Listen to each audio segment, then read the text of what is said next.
When it comes to editing, there are many ways you can go about creating a scene to help immerse the audience into a world. You can do this by using tools such as cutting, transitions, effects, etc. In our anatomy of a scene, Seán and I are going to compare how films are edited to how video games are edited. To do this, we're going to use a scene from Jaws, 1975, and Uncharted 4, A Thief's End, 2016. The editing techniques in Jaws are used to sharpen the audience's attention while creating suspense and fear. Verna Fields tends to let empty shots linger, such as the static shot of the stick in the water. This is a very thought-provoking approach to adding suspense. It allows the audience to take in the information presented, unlike the more modern style of rapid editing montage.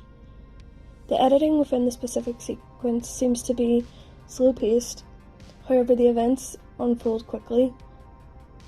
This allows the audience to understand what is going on while also reflecting the disbelief of the residents within Amity Island. The placements of shots within the sequence is essential to the story. They do not add any B-roll to add extra time or suspense. This is effective to keep the audiences interested. It also ensures that we are kept within the action as if we were there. Sound plays a huge part in editing. The Jaws theme strikes fear in the audience as they are caught in suspense. Within this sequence, both score and ambient sound are used to invoke terror upon the audience. Ambient sound allows the audience to receive it as a threat, as the silence speaks loudly in horror. The score is used over and over when the shark is near, which allows it to become an instant fear-provoking sound.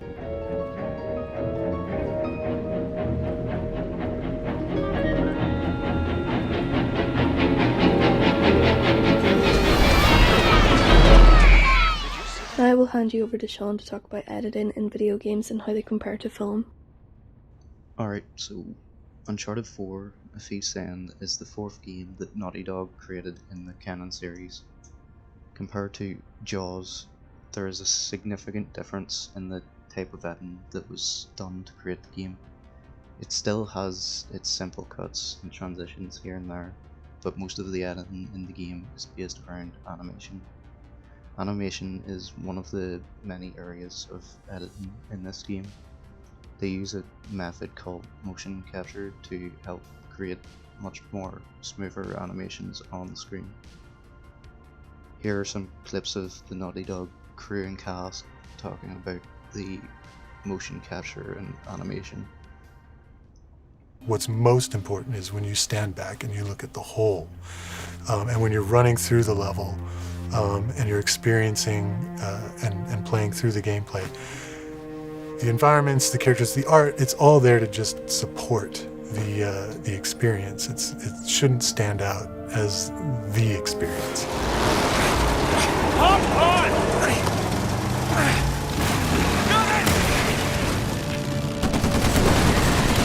Here, take this!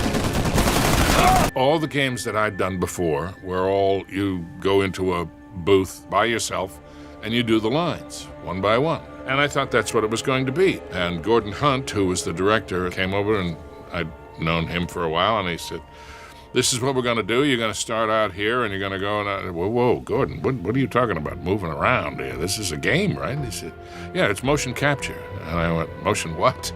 And I think, especially 10 years ago when this started, that was something that people never saw. During the scene where Sam, Nathan's brother, dies, while hanging on the edge of the prison wall, you can see the highly detailed animation of Sam's face, and this would not be possible if not for the use of motion capture.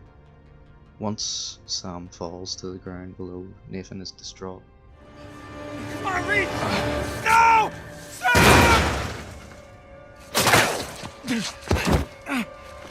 We gotta move. Oh no, he's still down there. No, he's gone. Come on, the boat's just beyond the wall. No, I can't.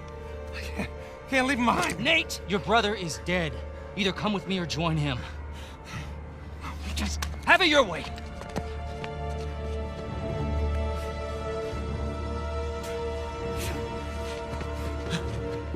As he runs away, the screen becomes increasingly blurrier, and a vignette begins to encapsulate the screen. The audio also becomes more internalized to help us hear how traumatized this has making his breathing a lot more heavy and a lot more prominent compared to what Rafe is saying to Nate during the moment. I'm coming. I gotta keep coming, right? After a short run to a cliff, Nate slides down a slope and jumps to the water below. As he hits the water, the screen fades to black. The game's intro then starts to play, and this shows another editing area known as motion graphics. With the swelling theme in the background and the graphics of past games on the screen, we get a nostalgic trip through the most compelling events of Nathan's journey. Throughout this entire sequence of cutscenes, which is what games call the scenes in between gameplay, we can see that the 180-degree rule is being used. There are also a multitude of several types of shots, such as reaction shots, a two shot, and over the shoulder shots.